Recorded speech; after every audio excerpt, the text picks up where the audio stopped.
Hello, and welcome back to our quiet space. Tonight, our journey takes us to a place of legendary notoriety, an island fortress shrouded in fog and fear, a place whose name alone is a synonym for ultimate punishment. We are traveling to the 1930s to the cold, grey waters of San Francisco Bay to become a prisoner assigned to the kitchens of Alcatraz Federal Penitentiary. Forget the Hollywood depictions of daring escapes and violent riots, at least for a moment. We are going to a different part of the story, to a place that was, in its own way, the heart of the prison. The dining hall and its kitchens were a place of incredible tension, but also of surprising order, and even a strange institutional pride. It was a place where the most dangerous men in America were fed, and where the quality of that food could mean the difference between a quiet shift and a deadly explosion of violence. Before we begin our sentence, I want to thank you for being here tonight. Your quiet companionship makes these explorations possible. If you find value in these journeys into the overlooked corners of history, a simple like or a subscribe is a wonderful way to show it. And I am always so grateful to see where our community is listening from. If you're so inclined, leave a comment with your city and time, a quiet signal across the vast, sleeping world. Now let the day's concerns be locked away. Find your position of comfort. Let your breathing slow. We are about to enter a world of steam, steel, and silence, where the simple act of preparing a meal is one of the most dangerous and important jobs in the world. Your arrival is a process of systematic dehumanization. You are no longer a man with a name, you are a number. Stripped, searched, deloused, and issued a set of coarse, grey prison fatigues, you are marched through a series of echoing steel corridors. The air is cold, damp, and carries a strange metallic smell, the scent of disinfectant, sea salt, and old, contained despair. The guards are not the shouting, sadistic brutes of prison movies. They are worse, they are cold, silent, and utterly indifferent. They look through you, their faces impassive masks of professional authority.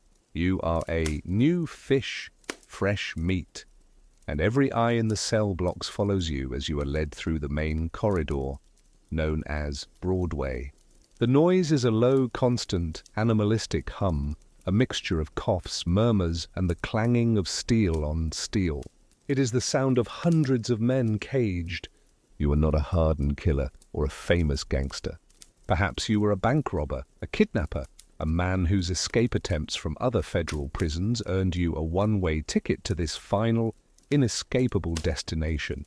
You are here because you have been deemed incorrigible. Alcatraz is not a place for rehabilitation. It is a place for storage. It is the end of the line. After a period of quarantine and observation, you are assigned your prison job.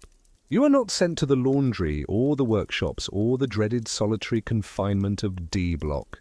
You are assigned to the kitchen. You are marched down a set of stairs into the basement level of the main cell house. As a heavy bar door is unlocked and swung open, you are hit by a wall of sensation that is utterly alien to the rest of the prison. The first is the heat, a deep, humid, and almost welcoming warmth from the massive steam-powered ovens and cooking vats. After the constant bone-deep chill of the cell blocks, the heat feels like a strange and forbidden luxury. The second is the smell. In a world that smells of cold steel and disinfectant, the kitchen is an oasis of complex, almost forgotten aromas. The rich, savory smell of roasting meat, the sharp, clean scent of chopped onions and celery, the warm, comforting perfume of baking bread. It is the smell of food, of sustenance, of a life that is not entirely defined by deprivation. The third is the sight. The kitchen is a vast cavernous space. The floors are red concrete, scrubbed to a dull shine. The walls are lined with gleaming stainless steel. There are massive copper-bottomed steam kettles, each large enough for a man to stand in. There are huge cast-iron ranges and a bakery with ovens that run the entire length of the wall. The place is immaculately clean, almost surgically so. This is not a grimy, rat-infested prison kitchen. It is a high-volume industrial food factory, and it is run with a military precision that is even more intense than the cell blocks above. And then there are the men. About 60 inmates work in the kitchen, a mix of cooks, bakers, butchers, and dishwashers. They are some of the most famous and dangerous criminals in the country. Al Capone, before his mind rotted from syphilis, did his time here, not in the kitchen, but his presence still lingers in the prison's folklore. You are now working side by side with men who have killed, who have run powerful criminal empires, who have nothing left to lose. But here, in the kitchen, the usual prison hierarchy is different. A man's status is not determined by his reputation on the outside, but by his skill and his position within this specific ecosystem. The head cooks and the bakers are the undisputed kings. They are trusted inmates who have proven themselves to be reliable and disciplined. They hold the power. You are at the bottom of the food chain. Your first job is in the scullery, the dishwashing room. It is a hell of steam, noise, and back-breaking labor.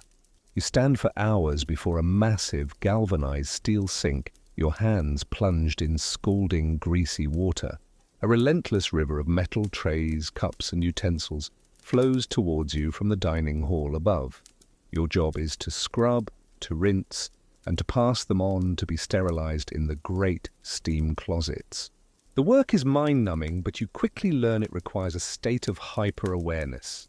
The man working next to you might be a convicted murderer. A simple mistake, dropping a tray, splashing dirty water on him, is not just a mistake. It is a breach of etiquette that could be interpreted as a sign of disrespect. And in the tense, silent world of Alcatraz, disrespect is a currency that is often paid for in blood. You learn the rules quickly. You do not speak unless spoken to. You do not make eye contact for too long. You keep your head down, you do your work, and you make yourself invisible. You learn to listen to the subtle sounds of the room, the change in the rhythm of the scrubbing, a sudden tense silence that signal a shift in the mood, a potential eruption of violence. But the most important rule of the Alcatraz kitchen, the rule that governs everything, is about the tools. The kitchen is an armory. Every knife, every cleaver, every long-tined fork is a potential weapon. And the control of these weapons is an obsession for the guards. At the entrance to the main kitchen is a tool board, a large white board with the exact silhouette of every single knife, cleaver, and sharpening steel painted upon it. Before the start of every shift, each cook is issued his specific knives. His number is noted in a ledger. At the end of the shift, every single knife must be returned to its exact place on the board. If a knife goes missing, the entire prison goes into lockdown. No one moves, no one eats. The cells are searched, the prisoners are strip-searched. The entire routine of the institution grinds to a halt until the missing blade is found. A prisoner caught with a stolen knife faces a long, miserable term in the darkness of D Block. But there is another more terrifying threat. The most dangerous weapons in the kitchen are not the knives that are accounted for. They are the ones that are not. They are the shivs, the homemade knives crafted in secret, a sharpened spoon handle stolen from the dining hall, a piece of metal broken from a dough mixer and painstakingly ground to a point on the concrete floor in the dead of night. These are the weapons that enforce the silent, brutal code of the inmates. And you learn that a man who has a debt, a grudge, or a rival is never safe, even in this highly controlled environment. One afternoon, in the scullery, you witness it, a silent, lightning-fast exchange. A man is working at the sink, his back to the room. Another man walks past him, bumps into him. It looks like an accident. But in that brief moment, a hand moves, a flash of sharpened metal. The first man stiffens. A dark, wet stain begins to spread on the back of his grey uniform. He does not cry out. He simply slumps forward, his face hitting the greasy water. The alarm is sounded, the guards rush in. The lockdown begins, but the attacker has already melted back into the crowd, the small, deadly shiv passed from hand to hand till it disappears, hidden away for another time. The victim is dragged from the room. The blood is mopped up. And a few hours later, the work resumes. Another quiet, brutal transaction has been completed. You have learned your first and most important lesson. The kitchen of Alcatraz is not a place of rehabilitation. It is a place of tension, of control, and of sudden, silent violence. But you also begin to learn its other secret. The secret that is the key to the warden's entire philosophy of control. You are promoted from the scullery to vegetable preparation. You stand for hours at a long stainless steel table, peeling potatoes, dicing carrots, chopping onions. The work is still monotonous, but it is a step up. You are trusted with a small, dull paring knife, which is still checked in and out with the same obsessive care. And it is here that you learn the great paradox of Alcatraz. The food is good, shockingly good. This is not a mistake. It is a deliberate policy, the cornerstone of Warden Johnston's iron-fisted rule. His philosophy is simple. The prisoners of Alcatraz are deprived of everything that makes life human, their freedom, their family, their identity. They have nothing, but he will give them one thing. He will give them the best food in the entire federal prison system. It is a calculated act of psychological control. A man with a full belly is less likely to riot. A man who looks forward to a decent meal is a man with something, however small, to lose. The food is not a kindness. It is an instrument of control. It is a weapon as powerful and as effective as the tear gas canisters and the machine guns in the guard towers. And you, a humble potato peeler, are now a part of this strange culinary system of oppression. You are helping to forge the chains that keep your fellow inmates docile. The quality of the food is a source of constant low-level astonishment. This is not the grey, tasteless slop you would expect. The bread you smell baking is not cheap, mass-produced loaves. It is sourdough made with a starter that is carefully nurtured by the head baker. The soups are thick and rich, made from scratch with real meat stocks. The menus are varied, rotating on a weekly basis, a small institutional bulwark against the soul-crushing monotony of prison life. There are roasts on Sundays, spaghetti and meatballs on Wednesdays, chili con carne on Fridays. This commitment to quality is enforced with an iron fist by the kitchen steward, a civilian employee named Lagasson. He is a large, formidable man with the demeanor of a drill sergeant and the exacting standards of a French chef. He stalks the kitchen, his sharp eyes missing nothing. A poorly diced onion, a pot of beans left to scorch, a greasy spot on the floor, all are met with a quiet, menacing reprimand that is far more terrifying than a guard's shout. To be kicked out of the kitchen crew and sent to the mind-numbing labor of the laundry is the ultimate disgrace. And so a strange and powerful culture develops within the kitchen. A culture of professional pride. The inmates, these hardened, violent men, take their work seriously. The head cook, a man serving a life sentence for a series of bloody armored car robberies, runs his section with the authority of a seasoned chef. He does not tolerate laziness or incompetence. He is not your friend, he is your boss. And his approval, a rare, curt nod for a well-made sauce or a perfectly roasted chicken, becomes a more valuable currency than cigarettes or favors. You learn to be a good cook. Your life depends on it. You learn the rhythm of the kitchen, the great daily dance of preparation. The morning is for butchering and baking. The vast quantities of meat are broken down. The bread for the day is kneaded and set to rise. Midday is for prep. The endless chopping of vegetables, the slow simmering of stocks. The afternoon is the controlled chaos of the final cook, as hundreds of meals are prepared and loaded into the steam-heated carts for transport to the dining hall. You are eventually promoted from vegetables to the meat section. This is a significant step up. You are now working under the head cook himself. You are trusted with a larger, sharper knife, a boning knife. Its silhouette on the great toolboard is a symbol of your new status. You learn the art of butchery, of making the most of every carcass. Nothing is wasted. The bones are used for stock. The fat is rendered for cooking. The tougher cuts of meat are ground for sausages or used in slow-cooked stews. It is a brutal, bloody, yet highly skilled job.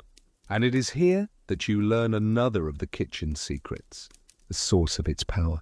The The kitchen staff eats first, and they eat better.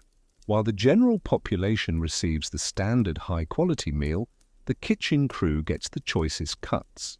The small, tender piece of the beef loin that is not large enough for the main serving.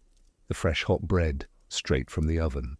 It is a small but profoundly significant privilege. It sets you apart, makes you a member of the prison's elite.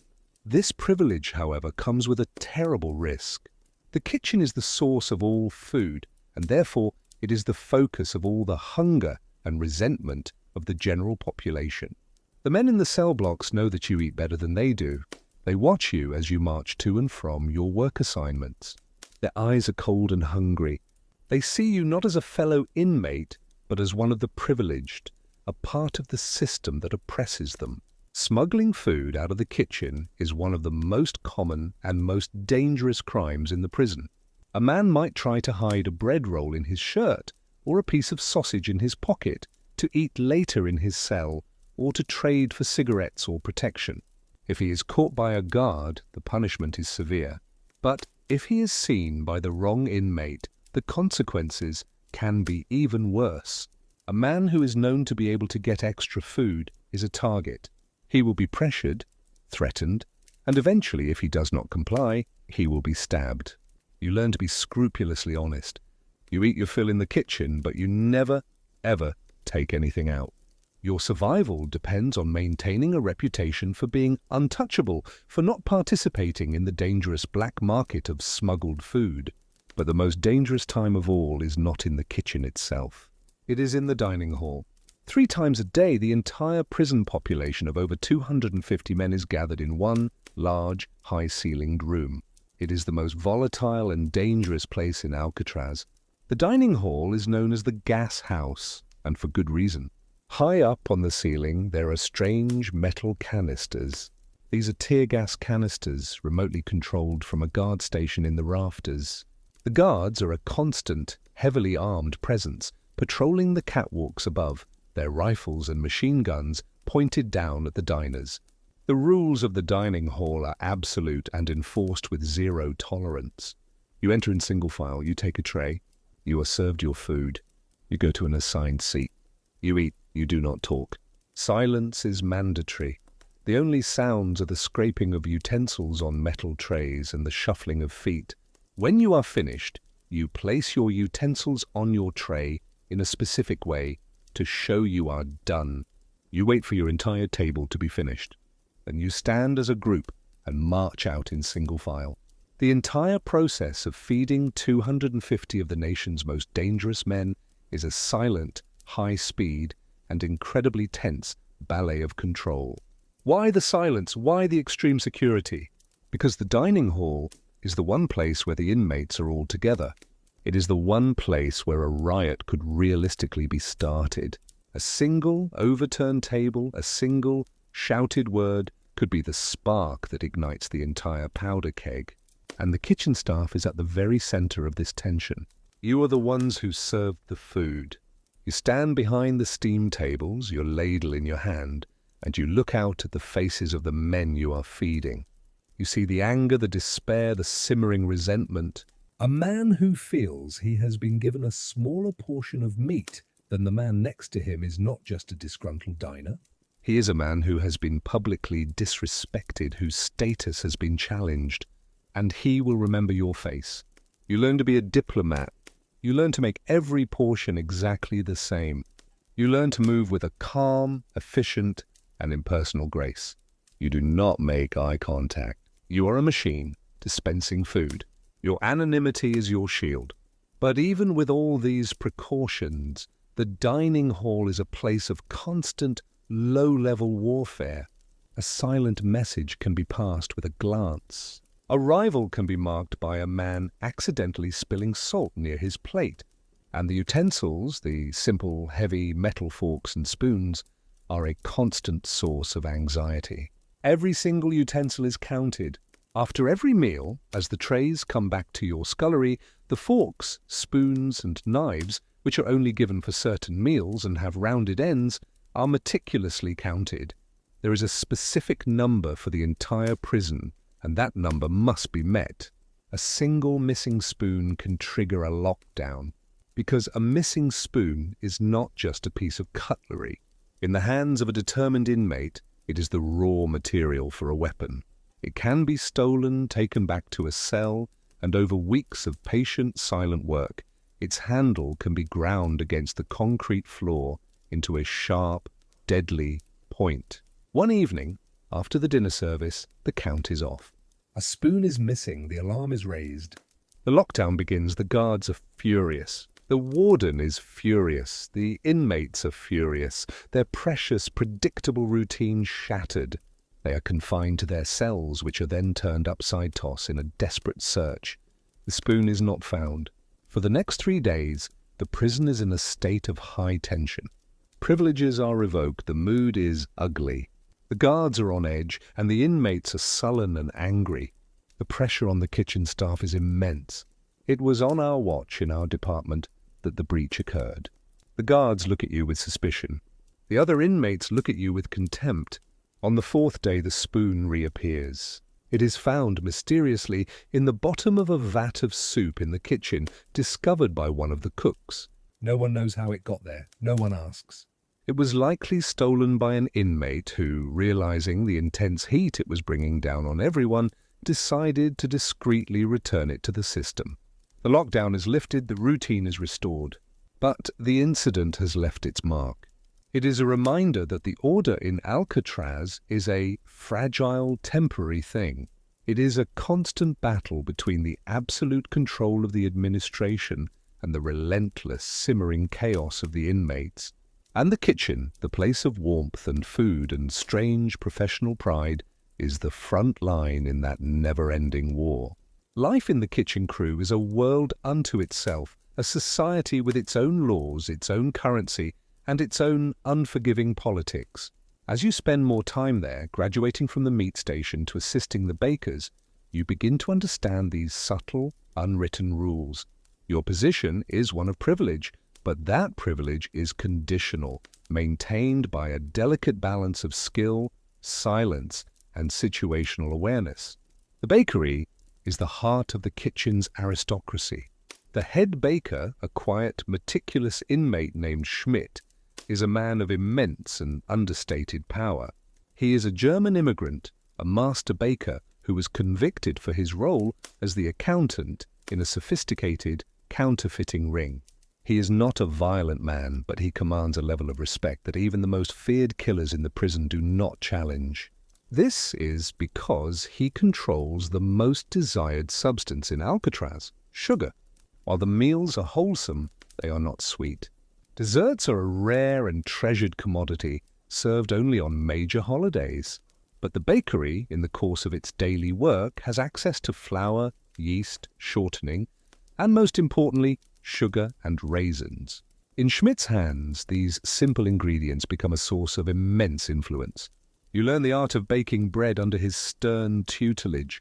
You learn the feel of a perfectly proofed dough, the precise temperature of the massive steam-heated ovens, the exact moment to pull the loaves so the crust is a deep, burnished gold. Schmidt is a perfectionist, and he instills that same pride in his small, trusted crew. To bake a bad batch of bread is not just a mistake, it is an insult to the craft and to the man himself. But you also learn about the bakery's secret secondary function. It is the center of the prison's black market, the place where the most valuable contraband is created. This is not a smuggling operation of drugs or weapons, but of something far more fundamental, pleasure. Schmidt, with a skill that is almost alchemical, has perfected the art of making pruno, or prison wine. Using bread for its yeast, raisins and fruit stolen from the stores for their sugar, and a bit of warm water, he can create a potent alcoholic brew. It is a foul-tasting, dangerous concoction, but in the bleak, pleasureless world of Alcatraz, it is liquid gold. The pruno is made in secret, in small batches, the fermenting mash hidden in hollowed-out sections of the wall or in unused pipes. To be caught is to guarantee a long, miserable stay in solitary, but the rewards are immense. A cup of pruno can be traded for a month's worth of cigarettes, the prison's primary currency, for protection from a gang, for a better work assignment, or for the silence of a man who knows something you don't want known. You are now in the inner circle. You are not directly involved in the making of the pruno, but you are aware of it. Your job is to be the lookout, to understand the rhythms of the guard's patrols, to create a diversion if a guard gets too close at the wrong time. Your silence, your complicity, is your initiation into the kitchen's true power structure. It is a terrifying position. You are now a co-conspirator in the prison's most significant criminal enterprise. But to refuse would be to mark yourself as an outsider, an untrustworthy element. And in the kitchen, that is a death sentence. You also learn that food is not just a tool of control for the warden, it is a tool of psychological manipulation for the inmates. The kitchen crew has the power to subtly reward and punish. A man who has the favor of the cooks might find an extra piece of meat on his tray. It is a small thing, but in this world, it is a significant message. It tells everyone that this man has powerful friends. A man who has fallen out of favor, an informant or a rival, might find that his food is consistently, though not obviously, worse. His bread might be the slightly burnt end piece. His stew might be the watery portion from the top of the pot. These are tiny, deniable acts of psychological warfare designed to undermine a man's status, to show that he is vulnerable. You witness this firsthand. A new inmate, a brash young gangster from Chicago, arrives with a reputation for being tough and ambitious. He tries to throw his weight around to challenge the established order. The response from the kitchen is swift and silent. For a week, his meals are technically correct, but psychologically demoralizing. He is served the broken pieces of cornbread, the gristly cuts of meat. The other inmates notice. They see that this new man, for all his bluster, does not have the respect of the kitchen crew. His status begins to erode. He is isolated, subtly marked as a pariah. A week later, he is stabbed in the shower. The kitchen did not hold the knife, but it loaded the gun. You learn to fear this subtle, silent power. You perform your duties with a meticulous, almost obsessive care. You treat every inmate the same. You make no friends and no enemies. You are a neutral professional entity. It is the only way to survive. But sometimes the outside world intrudes in strange and unexpected ways. The kitchen receives newspapers, not for reading, but for wrapping produce and lining bins. One day, you are peeling potatoes, and you see a familiar face staring up at you from a crumpled sheet of the San Francisco Chronicle. It is a picture of a woman from your past, a face that sends a jolt through you, a memory of a life before the grey walls and the steel bars. For a moment, the prison disappears. You are back in that other world, a world of color, of freedom, of choices. The memory is so powerful, so painful, that you have to steady yourself against the table, your breath catching in your throat. One of the other cooks, a quiet, older man named Sal, a former mafia consigliere, sees the look on your face. He glances down at the newspaper. He does not ask who the woman is. He does not ask about your past. To do so would be a fatal breach of the prison code, but he understands. He quietly walks over, takes the piece of newspaper, and disposes of it in the incinerator. He then puts a hand on your shoulder for a brief, fleeting moment. "No one saw anything," he says, his voice a low whisper. And then he walks away. It is an act of profound, unspoken compassion. He has seen your moment of weakness, your dangerous connection to the outside world, and he has protected you. He has erased the evidence, and in his own way, he has told you that he understands the pain of memory. In this brutal, inhuman place, you have been given a moment of grace. It is a reminder that these men, these killers and thieves, are not monsters. They are men. They have pasts. They have lost loves. They have memories that can ambush them in the middle of a mundane task. The silent, violent code of the prison is a suit of armor they wear to survive. But underneath it, there is still the fragile human heart. The kitchen, you realize, is a place of these strange contradictions. It is a place of brutal violence and quiet compassion. It is a place of rigid, institutional control and a thriving secret black market. It is a place of professional pride in the service of a system of oppression. And it is a place where the simple human act of preparing and eating food becomes the central, most meaningful and most dangerous drama of a life that has been stripped of everything else. It is the one place in Alcatraz where, for a few hours each day, you can feel something other than the cold, grey despair of the cell block. You can feel the heat, you can smell the food, and you can, if you are very, very careful, feel the faint, flickering pulse of your own humanity. The routine of Alcatraz is a powerful anesthetic. The relentless, unchanging rhythm of the bells, the counts, the work shifts is designed to grind down the individual, to replace the unpredictable chaos of a criminal life with the absolute, metronomic certainty of the institution. You fall into this rhythm. You learn to measure your life in batches of bread, in sacks of potatoes, in the number of meals served without incident. The days blur into weeks, the weeks into months. The world outside fades into a collection of half-forgotten memories. Then one morning, the rhythm is broken. You are in the bakery in the pre-dawn darkness, kneading the first batch of dough for the day. Schmidt, the head baker, is working beside you in his usual focused silence. Suddenly, the main prison siren begins to wail. It is a sound you have heard before, but only in drills. This time it is different. It is not the steady practice sound of a drill. It is a frantic, shrieking, and continuous blast. It is the escape alarm. The effect is instantaneous. The guards in the kitchen, who usually maintain a stance of bored observation, are suddenly electrified. They draw their pistols. One of them shouts, "On the floor!" Now, you, Schmidt, and the other members of the early kitchen crew drop to the cold concrete, your faces pressed against the floor that still smells of yesterday's bleach. You hear the sound of running feet, of heavy steel doors slamming shut. The entire prison is going into lockdown, a series of interlocking steel cages sealing themselves off, turning the cell house into a fortress within a fortress. You lie on the floor, your heart hammering, listening. The siren is a physical thing, a sound that vibrates through the concrete, through your bones. It is the sound of chaos, the sound of the system breaking down. And in Alcatraz, a breakdown of the system is the most dangerous thing in the world. For what feels like an eternity, you lie there. The guards are tense, their voices sharp and low as they communicate on the prison's internal telephone system. You catch fragments of the conversation. Two of them, from the industries building, got a guard's rifle. So this is not a simple walkaway. This is a violent armed escape attempt. The stakes have been raised to their absolute limit. After a long time, the immediate frantic phase of the alarm seems to pass. The siren stops, replaced by an even more unnerving absolute silence.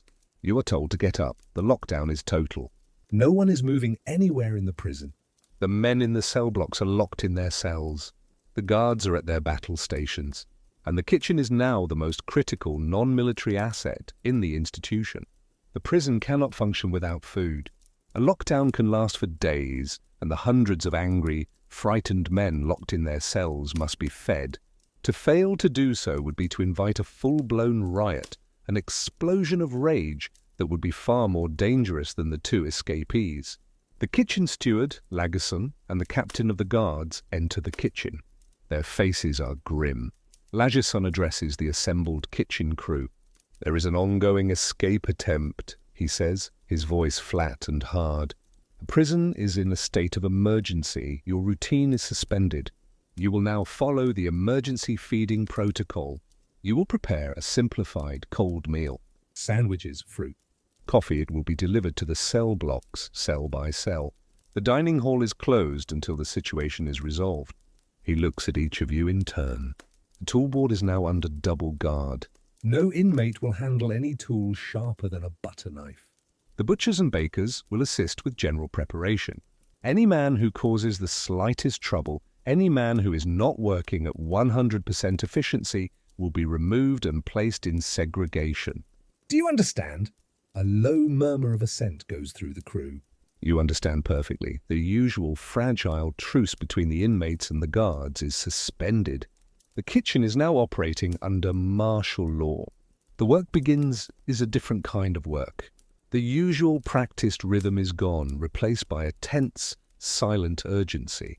You are no longer bakers and cooks. You are cogs in a machine designed to maintain order in a crisis. You form an assembly line, slicing bread, with a guard watching your every move, laying out slices of bologna and cheese, wrapping the sandwiches in wax paper. The atmosphere is thick with a terrifying unspoken tension. The guards are on edge, their hands never far from their weapons. The inmates are silent, their faces unreadable masks. Everyone knows that the two men outside, the escapees, are fighting for their lives. And everyone knows that their actions will have consequences for every single person inside these walls. If they succeed, it will be a legendary victory, a crack in the myth of Alcatraz's infallibility. If they fail and are captured, their punishment will be terrible. And if they are killed, their deaths will send a chilling message to the entire population. As you work, you can hear the faint, distant sounds of the manhunt, the pop, pop, pop of rifle fire from the guard towers on the island's perimeter, the sound of a boat's horn from the bay, one of the Coast Guard cutters that are now forming a blockade around the island. The entire world outside has been mobilized to prevent two men from leaving this rock. The psychological pressure is immense. You are an inmate. Your natural sympathies should be with the escapees. They are striking a blow against the system that holds you all captive. You find yourself listening for the sounds of the battle, silently, secretly, hoping they make it. But you are also part of the kitchen crew. You are part of the privileged elite. A successful escape, a major riot, a breakdown of the system. These things threaten your position. A new, more repressive warden might be brought in. The food quality might be reduced. Your small but significant comforts could be taken away. And so you are torn. You are both a prisoner and a trustee. You are part of the oppressed and part of the mechanism of oppression. This contradiction, which is always present, is now thrown into stark, unbearable relief. You look at the faces of the other men in the kitchen. You see the same conflict in their eyes. They work with their heads down, their movements efficient, their faces betraying nothing. But you can feel the tension, the silent, internal war being waged in every man. The day wears on. The cold sandwiches and coffee are prepared and sent up to the cell blocks under heavy guard. The hours crawl by. The rumors begin to trickle down that one of the escapees was shot and killed on the western shore, that the other has been cornered in the old, abandoned tunnels beneath the prison, that a guard was taken hostage. Every rumor adds a new layer of fear and uncertainty. Late in the afternoon, it is over. The all-clear signal is given. The escape attempt has failed. One man is dead, his body lying on the rocks by the water's edge. The other has been recaptured, wounded, and is now on his way to the prison hospital, and from there to a fate of permanent living death in the deepest, darkest hole in D Block. The lockdown is lifted. The normal routine is scheduled to resume with the evening meal. The kitchen must now, in the space of a few hours, switch from emergency protocol back to its normal, high-quality dinner service. The tension in the kitchen does not dissipate, it changes. The fear of the immediate crisis is replaced by a sullen, simmering anger. The escape has failed. The system has won. The brief, flickering hope of a successful rebellion has been extinguished, and the reality of their endless, hopeless sentences crashes down on the inmates with renewed force. The mood is ugly. The men work with a resentful, aggressive energy. A pot is dropped, clanging loudly on the concrete floor. Two men get into a silent, glaring standoff over a sack of flour. You can feel the violence just beneath the surface, looking for a place to erupt. It is Schmidt, the German baker, who diffuses the situation. He does not shout. He does not give a speech. He simply goes to his ovens and he begins to bake. He bakes a special batch of cinnamon rolls. This is not on the menu. It is an unauthorized and therefore highly illegal act. The smell of the baking rolls, of cinnamon and sugar and melting butter, begins to fill the kitchen. It is a smell that is utterly out of place in this world of concrete and steel. It is a smell of home, a smell of comfort, a smell of a life that is not defined by punishment. The men in the kitchen slow down. They turn towards the ovens. The angry, tense silence is replaced by a different kind of quiet. A quiet of memory, of longing, of a shared and profound sadness. When the rolls are done, golden brown and glistening, Schmidt takes them from the oven. He does not hoard them for the kitchen crew. He places them on the carts that will go up to the dining hall. It is a gift, a small, defiant act of humanity in the face of the institution's brutal victory. It is a statement: we are still men. We still have a culture. We can still create something that is not about mere survival. The guards see it. They know it is a violation of the rules. But they say nothing.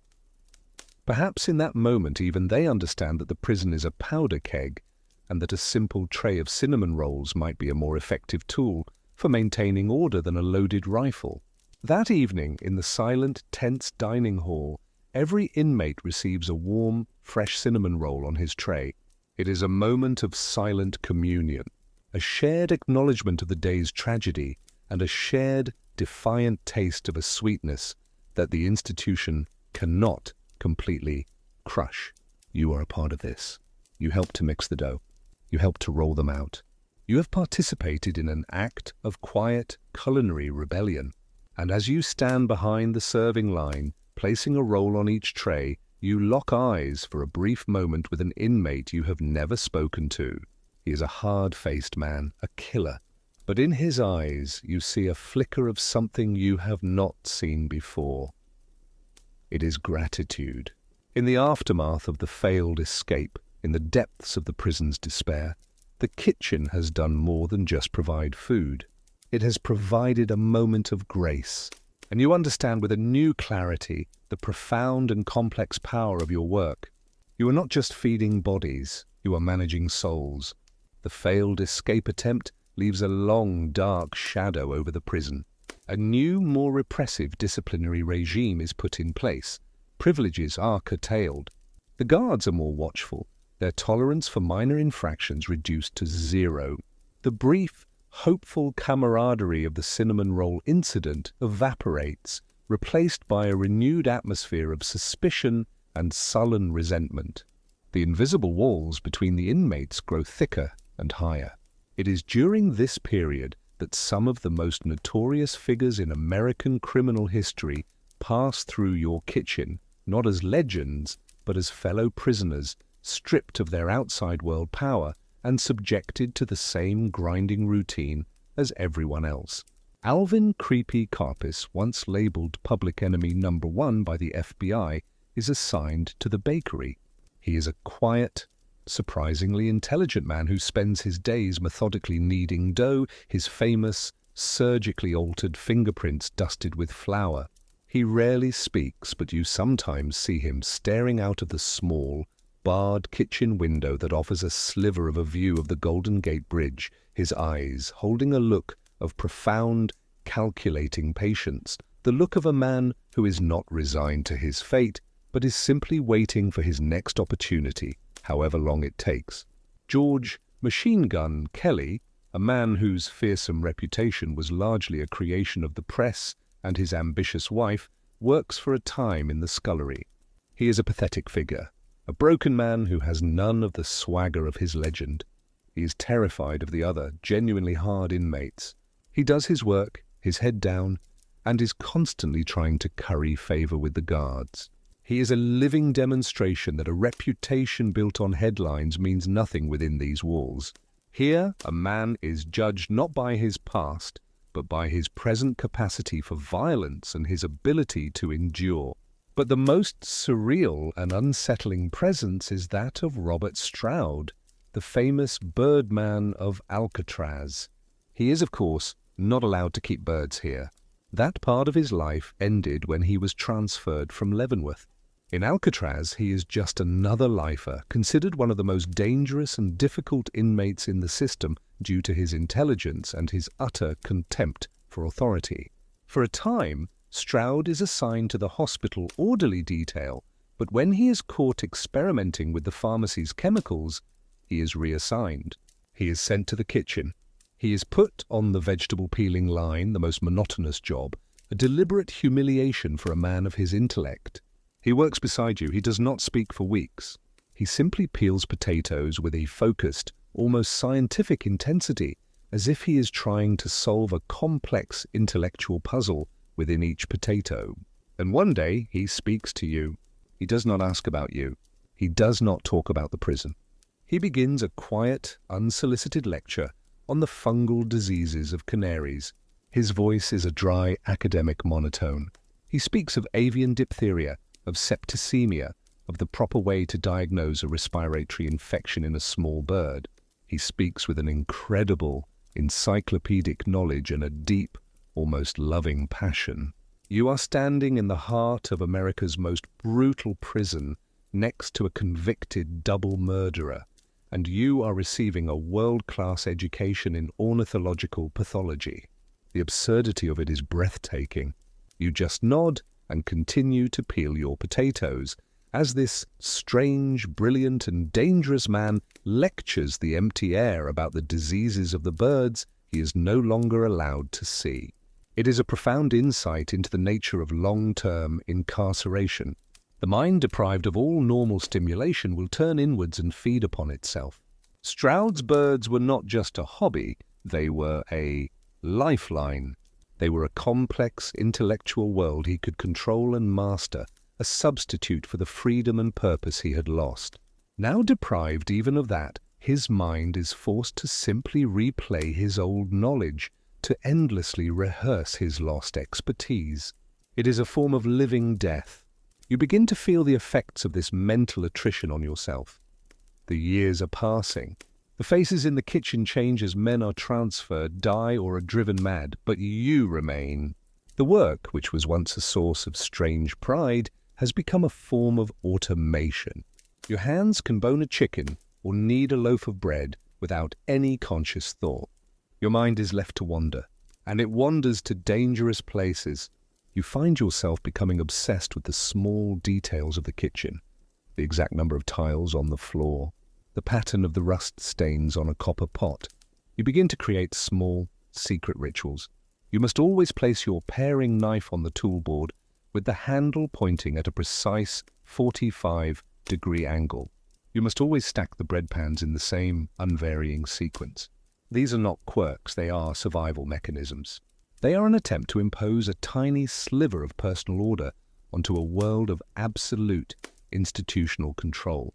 They are a way to keep your mind from completely unraveling, from succumbing to the slow, grey tide of prison-induced insanity. You see it happening to others in more dramatic ways. A man in the laundry who saves and meticulously catalogues the lint from the dryers. A man in the industry's building who talks to the sewing machine he operates. The human mind is not designed for this kind of sensory and emotional deprivation. It will create its own stimulus, its own meaning, however bizarre it may seem. The greatest psychological pressure comes from the constant proximity of the outside world. From the kitchen you cannot see much, but you can hear. On a clear day, with the wind just right, you can hear the faint sounds of the city of San Francisco across the bay, the clang of a cable car bell, the laughter of people on a ferry, the sounds of a world that is moving, living, and free. And on New Year's Eve, it is the worst. You are locked in your cell, the lights are out, and you can hear the faint, festive sounds of the city celebrating. You can hear the foghorns of the boats in the bay, all blowing their whistles at the stroke of midnight. You can see the distant, silent explosion of fireworks over the city. It is, for the inmates of Alcatraz, the most depressing night of the year. It is a direct, unavoidable reminder of the life they have lost, of the passage of time in a world where time has no meaning. In the silent darkness of the cell block, after the last firework has faded, you can hear the sound of grown men, of the nation's most hardened criminals, quietly weeping. You in the kitchen are not immune. The food itself becomes a source of this psychological torture. You are preparing food that you associate with home, with holidays, with a life of freedom. On Thanksgiving you roast dozens of turkeys. You prepare gallons of gravy, mountains of mashed potatoes, hundreds of pumpkin pies. The smells are a direct, powerful link to every Thanksgiving you ever experienced as a free man. It is an act of profound and painful nostalgia. You are manufacturing a memory of a life you can no longer have, and then you are serving it to hundreds of other men who are in the same hopeless position. You learn to disconnect. You build the walls of your inner fortress higher and higher. The food is not food, it is fuel.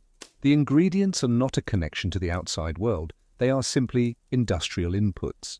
The process of cooking is not an art, it is a mechanical, repetitive task.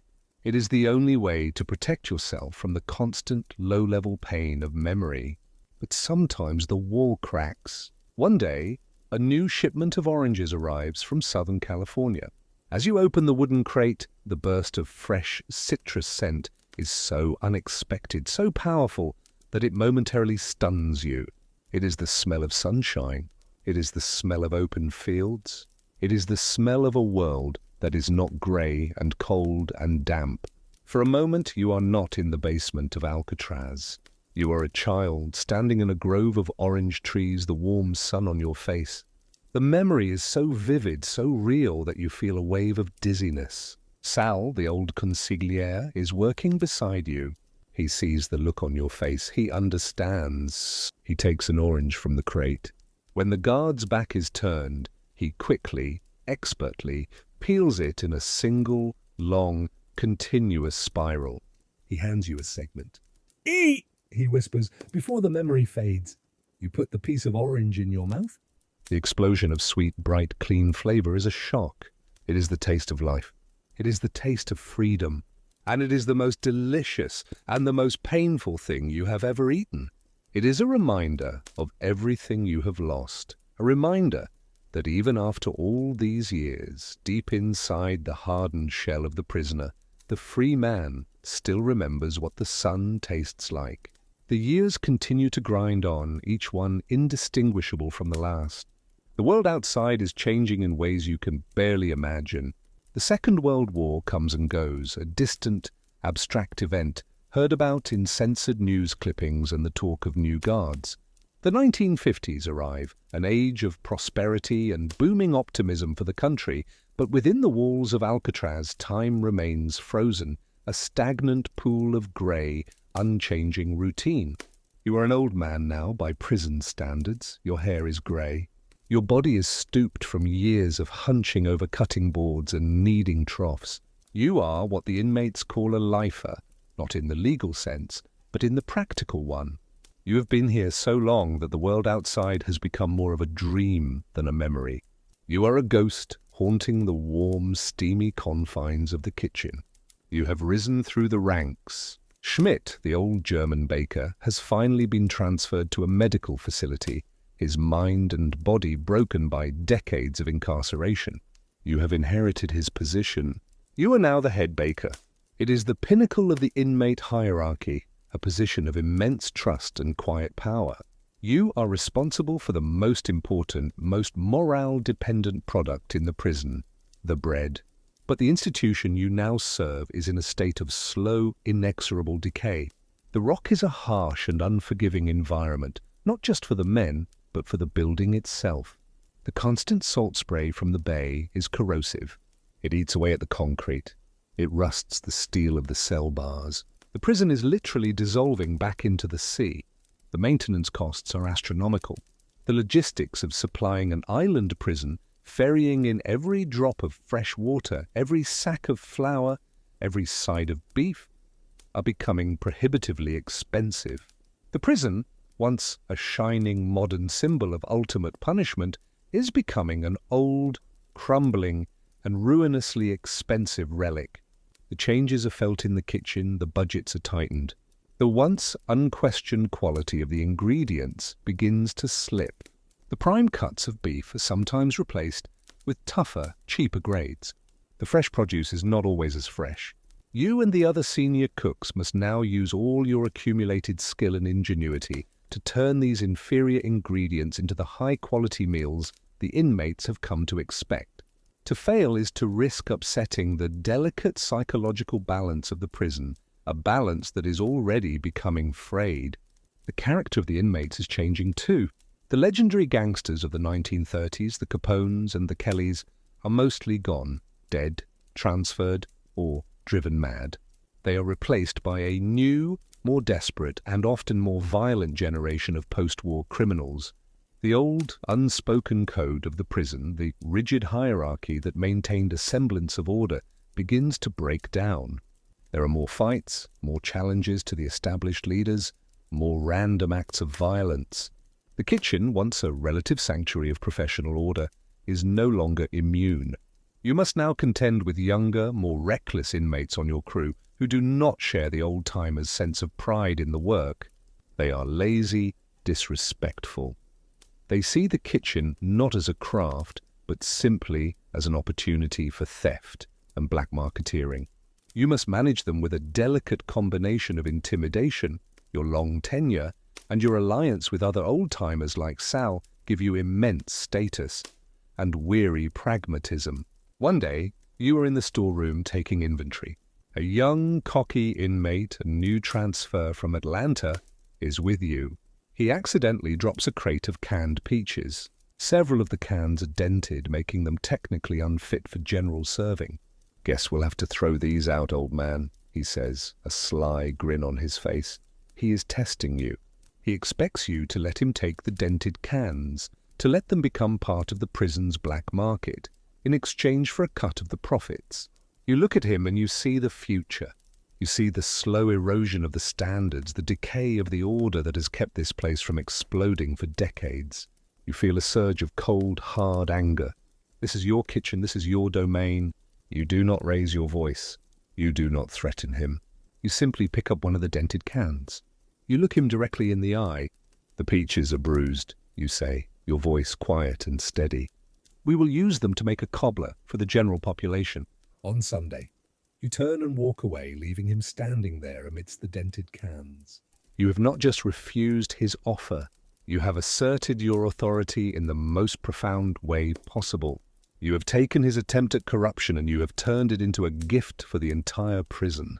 You have reinforced the old law of the kitchen. This place serves the whole, not the individual. The young inmate understands. He does not challenge you again, but the tide is turning. The world outside is changing. The very idea of a prison like Alcatraz is falling out of favor. A new philosophy of rehabilitation of prisoners' rights is beginning to take hold. Alcatraz, the great symbol of punitive justice, is becoming an embarrassment. And then comes the final spectacular act in the prison's long drama, the escape of June 1962. It is a plan of incredible ingenuity and patience, masterminded by an inmate named Frank Morris. He and two brothers, John and Clarence Anglin, spend months, perhaps years, slowly, painstakingly chipping away at the crumbling concrete of the ventilation grates in their cells, using sharpened spoons stolen from your dining hall. They craft dummy heads from soap, toilet paper, and hair stolen from the prison barbershop, which they place in their bunks to fool the guards during the nightly counts. They build a raft and life preservers from stolen raincoats, stitched together and vulcanized on the hot steam pipes in the prison's utility corridors. One night they slip through the holes in their walls, climb through the utility corridor to the roof, slide down a drain pipe, and vanish into the cold, black waters of the bay. The next morning, the discovery of the escape throws the prison into a state of chaos not seen since the armed attempt years ago. The siren wails, the lockdown begins. But this time it is different. It is not the frantic, violent chaos of a gun battle. It is the cold, systemic panic of a perfect, inexplicable breach. The FBI descends on the island. A massive manhunt is launched. But they find nothing. No bodies, no raft, just a paddle washed up on a nearby shore. The prison is in turmoil for weeks. The inmates are electrified. Morris and the Anglins have done the impossible. They have become legends. They have vanished from the face of the earth. Whether they successfully made it to shore or were swept out to sea and drowned, no one knows for sure. But in the minds of the men of Alcatraz, they made it. They won. For the administration, the escape is a catastrophic humiliation. It is the final nail in the coffin of the myth of Alcatraz's infallibility. The already astronomical costs of running the crumbling prison, combined with this devastating security failure, make its closure inevitable. A few months later, the official announcement is made. Alcatraz Federal Penitentiary is to be closed. The news is received by the inmates not with joy, but with a strange, unsettling mixture of emotions. They are leaving the Rock. They will be transferred to other, newer, and often more dangerous federal prisons like Marion. They are leaving the only home, however brutal, that many of them have known for decades. You, the head baker, feel this most acutely. You are being transferred. You are leaving your kitchen. You are leaving your sourdough starter, your massive ovens, your position of authority and respect. You are going to be a new fish again, an old man in a new, more violent prison, with no status and no allies. The prospect is terrifying. In the final weeks, the prison slowly dismantles itself. The workshops are shut down, the equipment is removed. The population dwindles as men are transferred out in small groups. Your last day in the kitchen is a strange, melancholy affair. You bake the final batch of bread. The ovens, for the first time in 30 years, will go cold. You supervise the final meal, a simple, utilitarian affair, the last of the food from the storerooms. As you stand in the now quiet, echoing kitchen, you run your hand over the cool, stainless steel of a countertop. You have spent more of your life in this room than anywhere else on earth. It has been your prison, your workplace, your sanctuary, and the stage for the long, slow drama of your incarcerated life. You look at the great toolboard on the wall, the painted silhouettes of the knives now mostly empty. It is a symbol of the rigid, obsessive control that defined this place. And you think of the cinnamon rolls, a symbol of the quiet, human defiance that also defined it. It was a place of brutal contradictions, and you have lived at the very heart of them. The final lockdown is called. You are marched out of the kitchen for the last time. As you walk down the corridor, you pass the dining hall. The tables are empty. The tear gas canisters hang from the ceiling like malevolent sleeping gods. The silence is absolute. The gas house is closed for good. You are taken to your cell. The next morning, you and the last remaining prisoners of Alcatraz will be marched onto a ferry, and you will leave this island forever. The end of an era, the end of your world. As you lie on your cot, you can hear the strange new sound of the prison, the sound of it being allowed to die. The sound of silence. The final morning is a profound and unsettling rupture in the fabric of time. The wake-up bell, the relentless metallic clang that has been the first sound of every single day for 30 years, does not ring. The silence it leaves behind is not peaceful. It is a vast, empty space, a void in the timeline, and into that void rushes a disorienting sense of unreality. The metronome that has governed your existence has stopped, and you are left adrift in a sea of unstructured, unfamiliar time. The guards come. Their movements are different today. The usual brisk efficiency is gone, replaced by a slower, almost hesitant pace. They are no longer just turning keys and shouting counts. They are decommissioning a world. They are overseeing the final shutdown of a great, complex, and terrible machine. There is a sense of finality in their actions, a quiet acknowledgement that they are not just moving prisoners, they are closing a chapter of history. They are locking the doors on a legend, and they seem to know it. The breakfast that is pushed through the bars of your cell is not a meal, it is a symbol. A single cold, dry bread roll from the final batch you baked yesterday, and a tin cup of lukewarm black coffee. There is no steam, no warmth, no clatter of trays from the dining hall.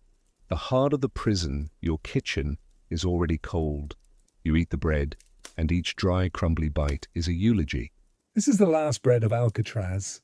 It is the taste of an era ending, of a life being packed away. Then comes the final march. The sound of a single key turning in the lock of your cell door, A sound that has always meant a temporary release into the larger cage of the prison now means a permanent departure. You step out onto the tier. The great cavernous space of the cell house, Broadway, is no longer humming with the contained, dangerous energy of hundreds of men. It is a great silent concrete cathedral of emptiness. Your footsteps and those of the 24 other men who form this final grey procession are the only sounds. They echo in a way you have never heard before, the sound of a few lost souls walking through a city of the dead. You can feel the ghosts of the thousands of men who have walked this same path, the gangsters, the killers, the bank robbers, the madmen. The very air is thick with the residue of their years of boredom, their flashes of rage, their secret, hopeless dreams. The cell house itself feels like a great, silent lung that has finally, after decades of strained breathing, exhaled for the last time. The march does not take you to the workshops or the yard. It takes you down a series of corridors you have rarely walked, towards the docks, towards the outside world. With every step, the familiar, controlled environment of the prison falls away, and a new, more chaotic world approaches. You step out of the main building and into the open air of the island. The shock of it is immense. The air is cold, sharp, and tastes of salt and freedom. The fog is a thick, white, living thing, swirling around the island, muffling all sound, isolating you in a world of grey and white. It is the legendary Alcatraz fog, the very thing that made the prison's isolation so psychologically profound. It has always been your jailer, a wall of vapour that hid the world from you. Today it feels like a shroud, a respectful covering for the prison's final moments. You stand on the dock, a small, shuffling line of ghosts. The ferry, the Warden Johnston, waits, its engine a low, impatient rumble. This is the boat that has been a symbol of both hope and despair. For the guards and staff, it was the daily link to a normal life.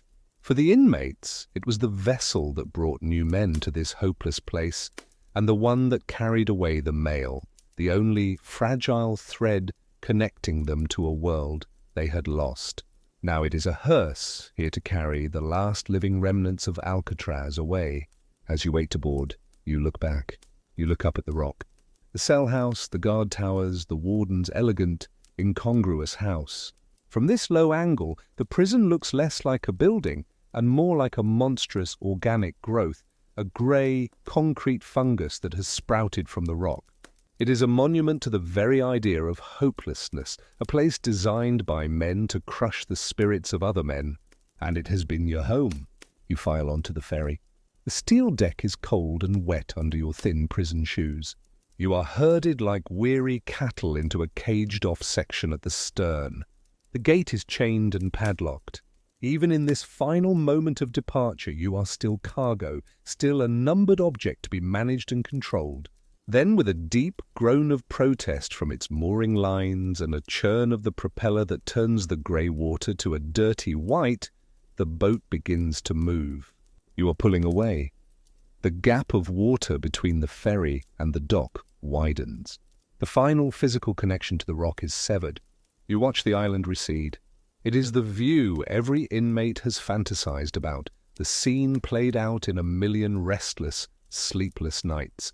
The great, ugly prison with its dark, staring windows grows smaller.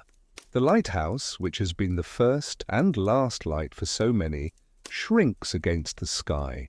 The island, which for so long was the entire world, becomes just a small, insignificant lump of rock in a vast grey bay.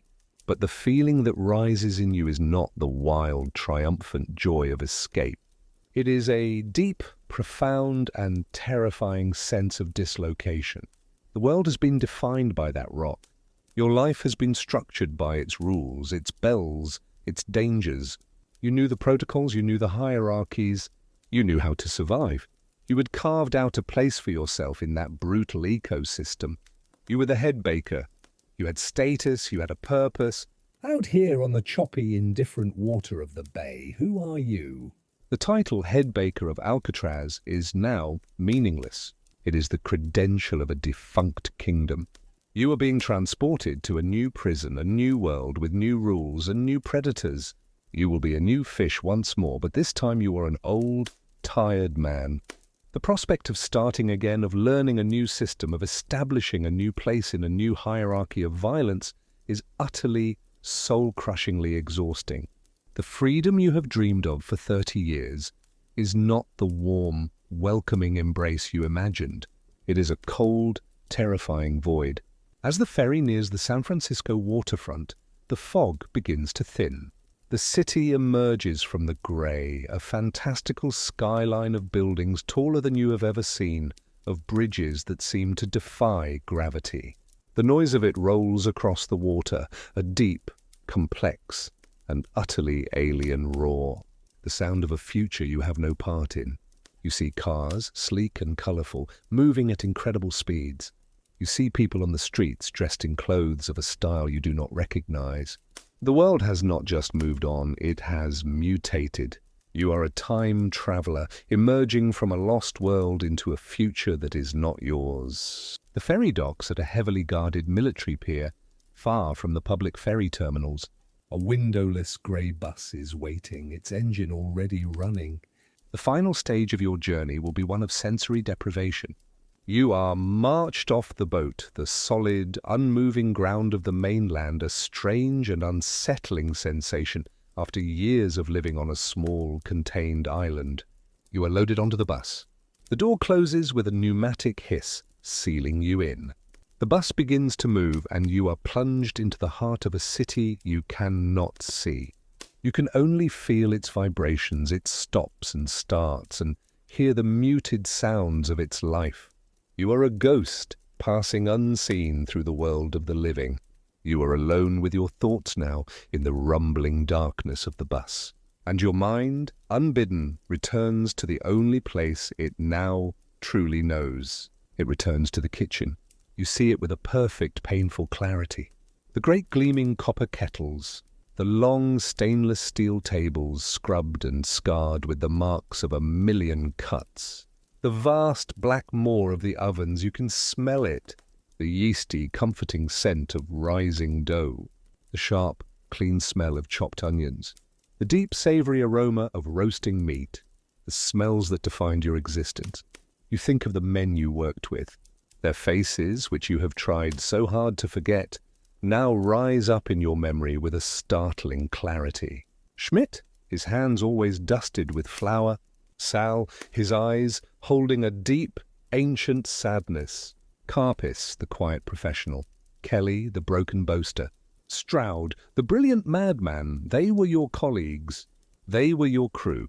In that strange, steamy, and dangerous world, they were the closest thing you had to a family. A violent, dysfunctional, and deeply wounded family, but a family nonetheless. Was that life a waste? The question hangs in the darkness of the bus, a final, existential accounting. You have spent 30 years, the best years of your life, in a cage. You have built no house. You have raised no child. You have created nothing that will last. The thousands of meals you cooked, the tens of thousands of loaves of bread you baked, have all turned to dust. Your life's work has been consumed and forgotten. By any rational measure, it has been a life of profound and utter futility. But as the bus carries you towards the train that will take you to your next prison, another thought begins to form, a small, quiet, and persistent counter-argument. You remember the look in an inmate's eyes on the day of the failed escape, the silent gratitude for the warmth of a simple cinnamon roll. You remember Sal's hand on your shoulder, a gesture of quiet compassion that saved you from a moment of dangerous weakness. You remember the taste of the fresh orange, a burst of sunlight in a world of grey. These were not grand events. They will not be recorded in any history book, but they were real. In a place that was designed to be a sterile, inhuman machine of punishment, you worked in its one flawed human heart. You were part of a system that used food as a weapon of control.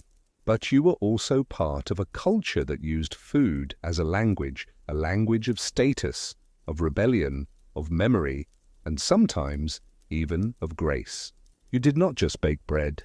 You provided the one small, predictable comfort in a world of absolute uncertainty. You gave men who had nothing a single, decent meal to look forward to. You managed the most volatile space in the prison, and for the most part, you kept the peace. You were not a warden, or a guard, or a chaplain, but in your own quiet way, you were a keeper of the prison's soul. It is not the legacy you would have chosen. It is not the life you would have dreamed of, but it was a life. And it had a purpose. The bus slows to a stop. The doors hiss open. The guards begin to shout orders. A new prison, a new routine, a new cage awaits. You stand up, your old bones aching, and you prepare to face it. You do not know what this new world will hold, but you carry something with you from the old one. You carry the memory of the heat, the smells, and the strange, brutal, and occasionally beautiful culture of the kitchens of Alcatraz. You are no longer the head baker. You are just a number again. But you know what you have done. In the coldest, hardest place on earth, you were the man who made the bread. And in the final accounting of your own soul, you decide that this was not a life wasted. It was a life endured. And to endure, you now understand, is its own kind of victory.